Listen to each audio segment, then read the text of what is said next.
Welcome to the Fire and Earth podcast with your hosts, Jason Mefford and Kathy Gruver.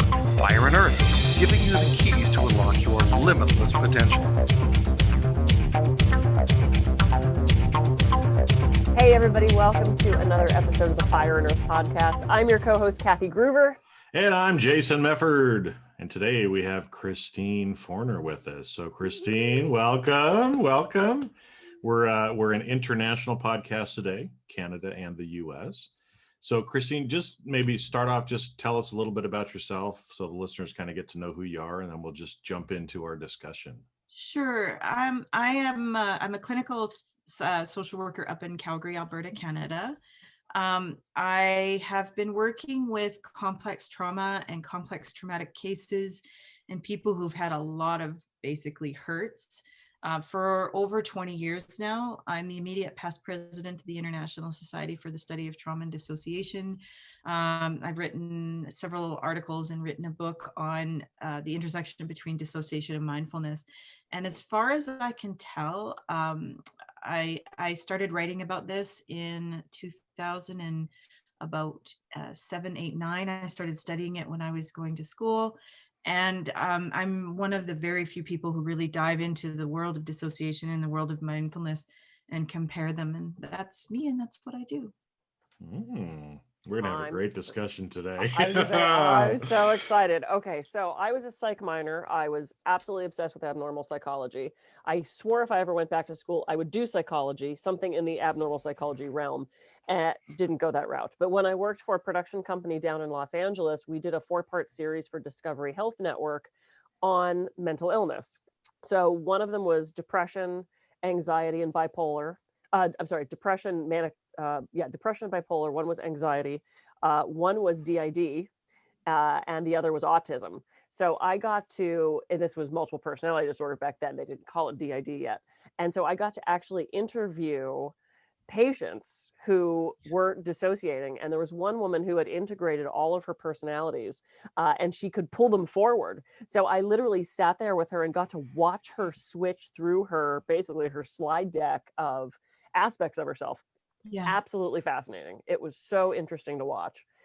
And I recently just heard someone talk about mindfulness and how harmful it was, and how mindfulness was the new weapon of commercialism. And I'm like, wait, what? I'm like, so I have so many questions for you.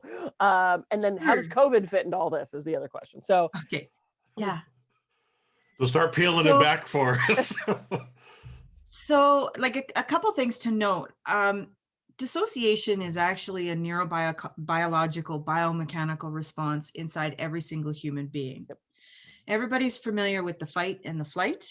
This is the freeze. This is the brakes to the fight flight gas. Mm-hmm. So really the conditions of what creates someone who ends up with a dissociative disorder, whether it's a depersonalization, derealization disorder, or an unspecified or otherwise specified, which is sort of a hodgepodge, don't fit here, don't fit there, which is actually the most common type of dissociative disorder, all the way up to dissociative identity disorder. And when you understand sort of the biomechanics of what is happening inside a human being when they freeze, dissociative identity disorder actually makes a lot of common sense. Oh. I think what happens is that assumptions are made. I think that also what happens is that a lot of people who were talking about schizophrenia in the early days and voice hearing in the early days, and we're talking about like 100 years ago, these are people who, honestly, they were men, aristocratic men, nobility, who were able to go to school, who were able to study, who were able to be academics, who were able to have these careers. These certainly weren't people of lower classes. These weren't people of color. These weren't people, they weren't women. And so they sort of constructed what they deemed to be correct and accurate. But we have to note that these are also probably people who had huge attachment disorders themselves. These are probably because they were taken, the aristocratic men were taken out of the homes, put into schools at very early ages, raised by nannies, not raised by their parents, and expected to be on their own and 100% independent. That's not goes with human nature, but they normalized that way of being instead of normalizing what is actually more aligned with Homo sapien and our neurobiology and our sensory and affective information. So throughout all the years, there's been a lot of misunderstandings and misnomers that are still taught today as fact, and they're not actually true. So when we work with people with multiplicity, really what it is, a way of looking at it is when the body is confronted or affronted with anything that is beyond its capability to manage. So it's the central nervous system that manages everything. And when that central nervous system is beyond its means, that means that body is now traumatized, or that's sort of what trauma kind of means, is that body has gone beyond its capacity to make itself okay again. So we, in the world of trauma, we talk about regulation and dysregulation. Regulation is when the central nervous system is copacetic and happy. When we're dysregulated, it's starting to become unhappy. When it moves beyond its capacity, it then moves into its emergency systems. And it goes further and further and further back in the brain that these mechanisms are coming from. And the further and further back they go, the deeper they are, the more unconscious they are, the more they are through a felt experience, a sensory experience, the more it hurts, the more it's frightening, the more it's painful. And the more that we go back, the more danger we are in. And so if you take a look at, if you sort of consider predation, where I'm pretty sure humans were like the junk food of Africa way back when, because we really are an animal or a creature that's unable to protect itself on its own. We don't have the claws, we don't have the teeth, we don't have the muscles. What we have is a really big social brain. And that's what makes humans really, really sort of different. And dissociation is what that body does when it's unable to run or unable to get to safety or move away from safety or hide from danger. It's the shutting off. And we actually know that the brain kind of goes and totally switches when we move into a dissociative state. The other thing that happens is the body will excrete natural opioids and cannabinoids. So heroin-like substances, marijuana-like substances are excreted into the body to anesthetize and numb things out. We also know that the thalamus scatters information and the insula stops working. So all the information that's going up to the brain is being stopped and or separated on purpose. And that from that separation, if this happens early enough and often enough, then they develop bits and pieces of a whole that everybody assumes is a whole, but they're never a full part of a human being that's capable of regulating oneself, because if they were, they would, because regulation is like breathing for us. So these are defense mechanisms that get stuck. They get frozen because they go beyond their capacity. And if we are beyond our capacity, we do not grow, we do not develop, we do not mature. We hold still until the danger has passed. And for a lot of these folks, the danger is there forever. Right. Well, and so maybe, because I know you talked about both mindfulness and kind of this disassociation, right? So maybe kind of talk a little bit about that. I think that's, you just talked about the disassociation, kind of how it happens, why it happens, that freeze kind of part, right? Yeah. So how does that tie in with mindfulness, and especially kind of that comment that Kathy, saw, about mindfulness being kind of that commercialization stuff? How does it fit together? How do you kind of work with that? Well, for some reason, and I, it's sort of a mystery to us who are in the field of dissociation. Dissociation really gets picked on the way no other mental concern gets picked on. I suspect it's because we do know there is so much strong evidence that supports that this is a response to terrible childhoods. This is a response to childhood torture. This is a response to children who are simply left alone. It can be an inactive or a passive form of violence, which is neglect, versus an active form of violence, which is the hitting. And it also talks about sexual abuse. Yep. And, there's a lot of discussion, like right now, the Me Too movement is going, and the time is up and enough is enough. But they still don't incorporate incest in these things. They still don't incorporate children who've been sex trafficked. And those are the most common types of sexual assaults, is that it's happening when people are young, and it's happening in the home. The False Memory Syndrome Foundation, which is now no longer, is an example of the extreme lengths people will go to try and hide this stuff and cover this stuff up. Because we now know, because it's gone defunct, it doesn't actually exist anymore, because there was no support for it. There's no scientific evidence to support that false memories actually exist, that therapists can induce these, unless the therapist does a lot of bad things for a really long time. So you need to have the abuse as the element, not just asking, because this is a sensory experience. This is a felt feeling experience. And it's one of those things, you've either had this experience or you had not. You can't kind of make up something you've never experienced before. So what happens with dissociation is that we're talking about people who were hurt as infants and children. And the brain structure, when people move into fight flight, this front brain, the thinking brain, it gets actually instructed to turn off. I don't know if you've ever been in a moment where you've been scared or somebody's getting upset with you and you just can't talk back. That's that Broca's area going off. It's trying to keep you quiet. It's trying to make sure that the predator doesn't hear you. When we move into fight flight, which is our active defenses, which want and like movement in order to get safe or to move from danger. When you have somebody who's moving into those active states of defenses, their front brain actually gets turned off. And with mindfulness, even just with simple breath, mindfulness starts to turn on brain structures that are aware, that are designed to know. These brain structures they're actually really very similar to people who are securely attached, means people who've grown up in pretty decent neighborhood and in pretty very, very good homes. Will use the same brain structures that are used in mindfulness. So there's like basically 9 functions that these mindful brain structures do. And one of them is regulating the body, regulating fear, regulating emotions. So not only can you have them, but you can use them with intelligence. You can grieve with intelligence. You can experience vulnerability with tolerance, which is actually a pretty hard skill to learn. And it actually takes about 25 years for people who are raised in safe environments to be able to manage those intense emotions that we can have as a species.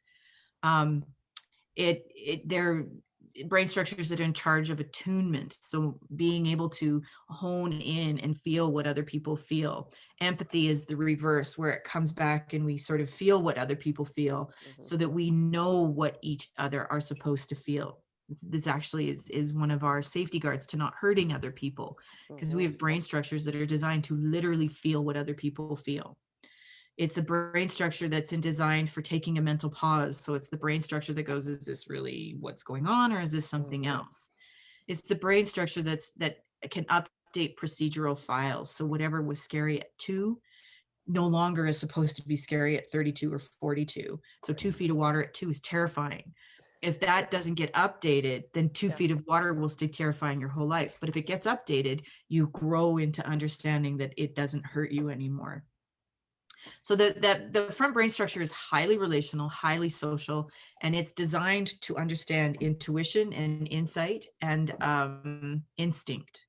So it's the brain structure, it's up here way at the front, that is designed to talk to that back brain in a different way than our thinking brain works. So our thinking brain, which is about 5% of the brain structure, which isn't very much. So this notion of mind over matter is a little bit of a misnomer too. Yeah. So you have a brain structure that is designed to put context and meaning, but that context and meaning is different than the brain structure of the mindfulness. Mindfulness really seems to be regulating ourselves and designed to regulate other people and designed to have this co-regulation. When we are traumatized and move into Fight, flight, this brain structure turns off. But when we move into freeze, this brain structure becomes hyper aroused. So they become hypersensitive to their pain and suffering. So when we introduce mindfulness or we introduce meditation, it's like it can be the equivalent of like not turning on a dimmer switch, which fight and flight does. This one's turning on a bright light in a dark room, and it's just like, wow. And you have a group of people who, instead of regulating, they use their parts to manage life, or they switch from state to state without, like, they don't have the agency. And that's really one of the key factors with dissociation, is that don't have self-agency. This is an autonomic system running the system. So the woman that you were speaking of, we would classify that not necessarily as integration, but she's learned how to have agency over her different parts. Integration is when everything is on the same page at the same time. And that's a personal choice. Like it's not a therapist's choice or anybody else's business to how somebody lives their life, honestly, if they're content. So mindfulness is a very rival brain activity to the brain activity of dissociation. Dissociation is designed to not know, to not feel, to not put the pieces together, to not comprehend, to not sense. So it's an anesthetic. It's a purposeful not knowing. And this makes sense when you're like caught and inside a tiger's mouth, or you're a small child and you've been left, if your parents have died, or the opportunity to shut things down waiting for somebody to come and save you, or predators will often drop their prey while they go to get their children. Dissociation is that what we use when we're that playing dead and in that tiger's mouth, and being aware of things in that moment is going to kill you quicker. Yeah. And so there is this strong pull inside of mind to not be mindful when you're dissociating. And for those folks who dissociate all the time, I think it's really important for people to understand how unbearably painful it is to be like this all the time. Being alone for children is painful. That little baby body registers as that physical and emotional pain, and they get registered in the same place. So when we introduce mindfulness, we're starting to open up these painful things without giving anybody scaffolding or safety nets on how to handle their feelings, how to handle that sensations, how to be aware of the information that their bodies really don't want to know. Right. So let me ask you, so I teach mindfulness, I teach meditation, I do groups of 1,000, I do, and I'll have them close their eyes and concentrate on their breath. I'll have them do a mini meditation. What's the answer to that then?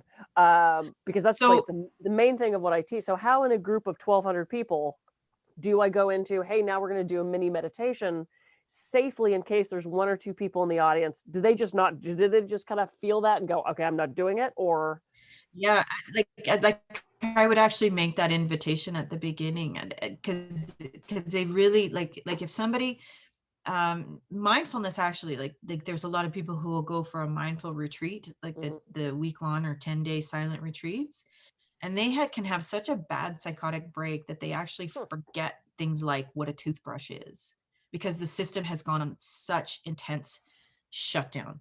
Like it actually really, it can make other people go psychotic. It can actually really hurt people who are really traumatized as kids. So what I recommend sometimes is, instead of because a lot of people, if they close their eyes, even all the stuff starts coming up. So I sometimes invite them to be, did I lose you guys? Did I freeze? No, you're good. Okay. So sometimes I'll invite them to do just a soft gaze instead of closing their eyes. Sometimes I just get them to focus, like put their hand on the procerus muscle, which is right that divot between the forehead and the nose. And what that does is it gently turns on or starts to gently regulate the brain structures of the ventral medial prefrontal cortex and the default mode network. Right. And I don't know if you can notice, but if you touch that spot, it can, or it does sort of gently start to loosen muscles. It's pretty subtle. But for people with dissociation, you got to think this is a system that's got the brakes on, and it doesn't want to move, and it doesn't want to think, and it doesn't want to be or act or feel alive. Doing this is enough for them. Yeah. So what percentage of the population are we talking? We're talking probably about 15% of the population. It's Really? not an insignificant, it's not an Oh, uncommon. yeah, that's a big number. It is a big number. And I'm including most and all dissociative disorders. So people with the more intense dissociative disorders, the DIDs, or the edgy of the unspecified or otherwise specified, we're talking 3 to 5% of the population. It is as common or more common than schizophrenia. Yeah. It's highly, highly, highly connected to early attachment disruptions. So lots of people can have this and not really know that they have it. Yeah. Because early childhood attachment disruptions are common. Like it can actually happen. I don't know if you're familiar with the Ferber method or the sleep training. That can actually create somebody to have a dissociative disorder their whole entire life. Really? Yeah. Yeah. I can't remember. There's something about, they were trying to Ferberize their baby. I can't remember if that was a TV show where there was like one set of parents that were really into, no, you go get the baby, and the other set was like, no, we're Ferberizing them, and that was the whole joke of the episode, was you're just leaving this kid to scream and cry all night long. I don't have children, so I don't Ferber anything, but it's so this conversation is so fascinating for me, because literally just the other day I heard someone talk about how horrible mindfulness was, and I'm going, no, that's what I do, so having that sort of disclaimer at the front of, if this becomes uncomfortable for you, or I've worked one-on-one with clients where I've done like visualization tapes, I'm dating myself, MP3s and stuff for them, where they say, I'll tell you right now, concentrating on my breathing is anxious producing for me. So can you do something other than concentrating on my breathing? So I've actually mentioned that in groups of people, that if, concentrating on your breathing makes you so aware of it, it freaks you out, then don't do that. And that to me would be an indication that that person is probably dealing with a fair amount of trauma memories or trauma experiences, right? So it's experience after experience after experience that they don't know how to resolve, how to care for. They treat it as it was treated. So we learn through what our parents do to us, not what they say to us, what they do to us. And so if you have an upset and it's denied, then you learn to deny that upset. If you have a pain inside that is shamed, you will shame that pain. If you have an experience inside that's scary, and that scary is manipulated, you're going to start sort of being really manipulative or hurtful to that pain and suffering. We do what is done to us. It's almost everybody who has those internal voices inside of shame. Shame is another really good indication, if you have a lot of it, that there's probably an attachment disruption, and there likely could be dissociation, and mindfulness might be really hard for you. When I start working with people with mindfulness, I really actually suggest that they focus on their face and head, not the breath and body. So I might suggest to them, if they take a breath in, to fill up their sinus cavities with a colored air. And it sort of seems, if they're imagining the colored air, that sort of takes the edge off. And also, if they're focusing on their face, they're activating the medial prefrontal cortex, or the ventral medial prefrontal cortex. And it just sort of starts to exercise these muscles. And I might invite them to do a breath, like 1 breath, 2 breaths, and that's it. So that we sort of wake up that structure. But a lot of times I really start with the after image of perhaps a candle flame or glow sticks, because some people are really triggered by glow sticks, or by candle flames. So if you get them to look at the flame, you can get an app on your phone that has a candle app, and look at it, close your eyes and see the after image. That seems to be enough to help people begin to focus and concentrate on that part. And what it does is it exercises that brain structure without making people body aware. So that brain structure can get sort of the muscles enough to start moving back to regulate, because that's what this brain structure is designed to do. Its job is to regulate us. And so the more you exercise it, the more it gets regulated. And so it's kind of sneaking in the back. Jason's thinking he's got. I'm like, whoa, right? So both of you are much more technically competent on this area than I am. So I wanted to kind of summarize back a little bit, right? To make sure that I'm understanding this, and maybe kind of make it a little practical for people that don't have as much of the technical background. is because again, I mean, I've focused on mindful practices, encourage people to use those, right? Because again, for the 85% of the population that don't have the trauma, it's a good thing to do. Well, I In would say that saying that 85% of a population isn't traumatized is probably not well, accurate. okay, I'm going off of the 15. I'm talking. We all have trauma of some We all kind. have trauma. I would say 15% is severe. Yeah. And then I would say there's probably another, I would say maybe 5% of the population is lucky enough to not have any trauma.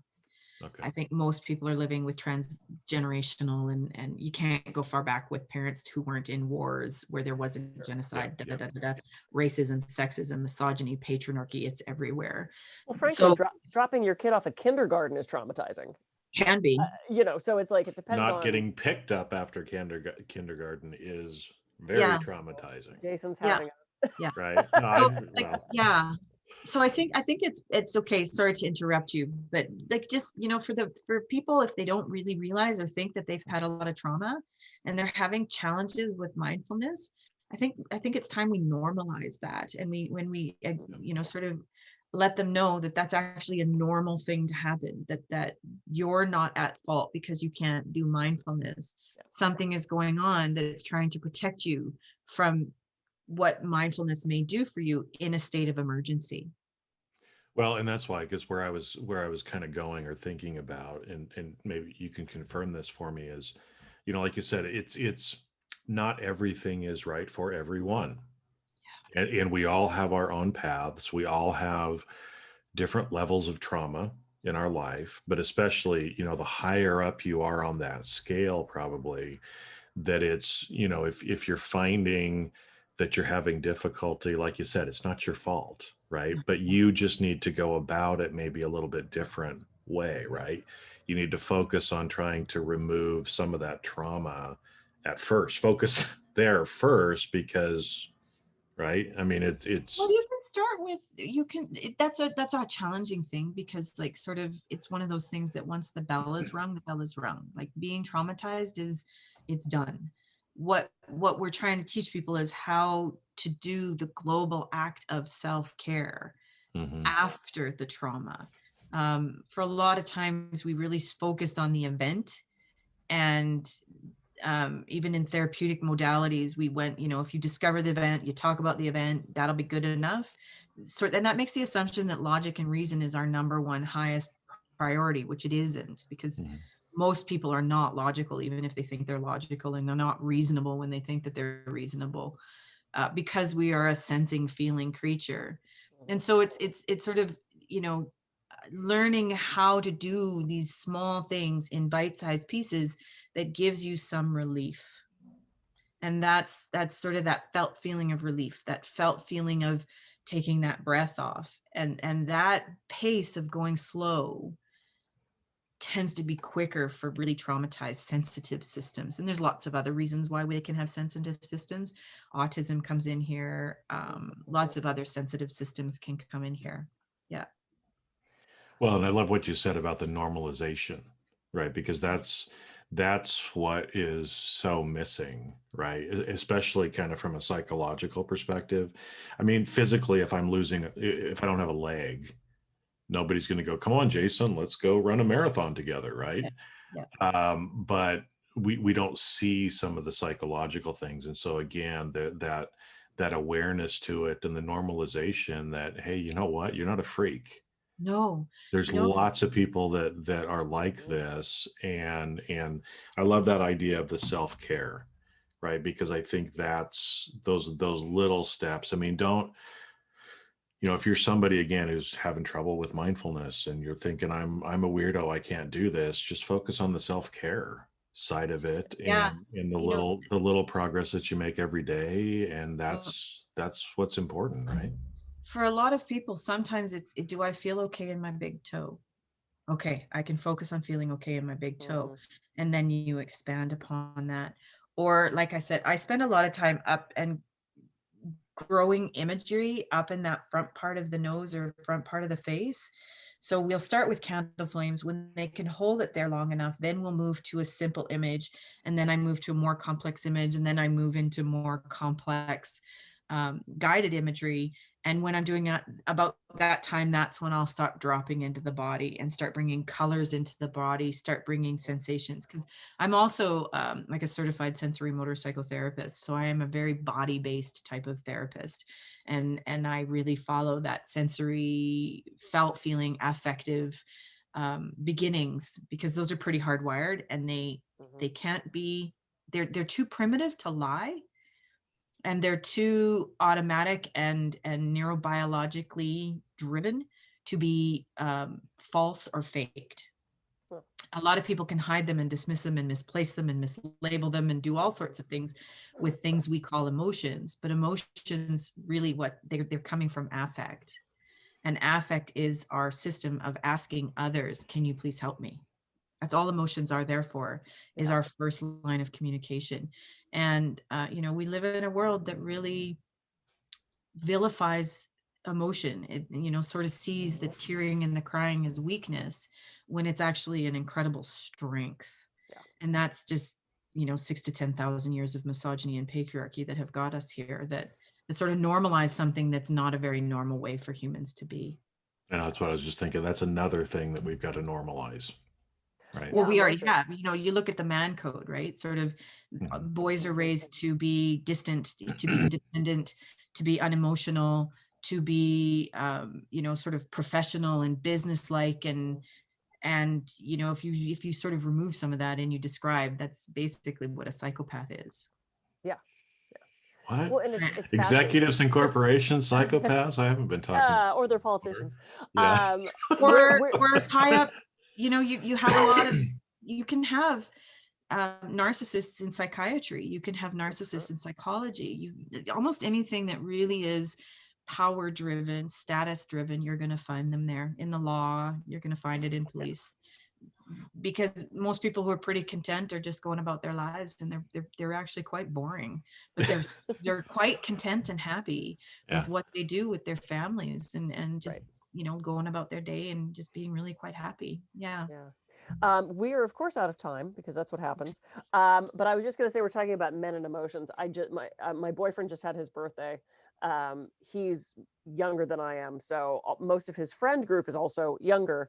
And I put together a birthday video for him, where I had everybody just simply jump on and say happy birthday.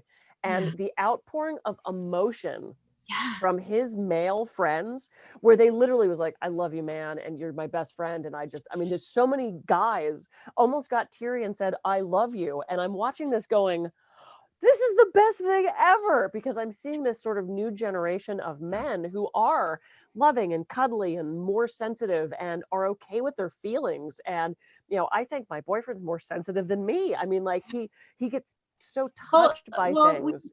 We know neurobiologically that little boys, their empathy is a little bit more attuned at birth than little girls. We also know that there's a man named Ed Tronick who does studies with boys and girls. He does this thing called a still face experiment, where the mom goes still and the baby starts to reach out almost instantly.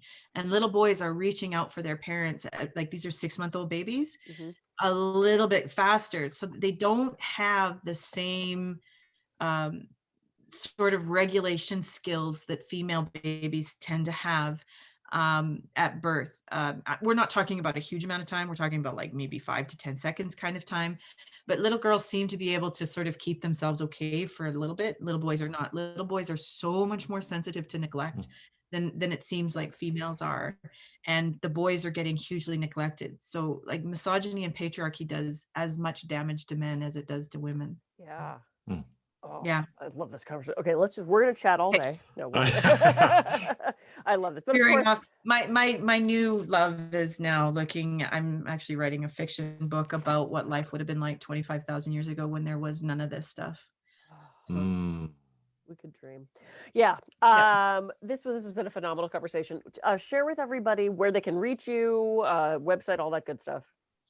I can be found at www.associated counseling. There's 2 L's in Canada, counseling. I can also be found on Facebook with Associated Counseling.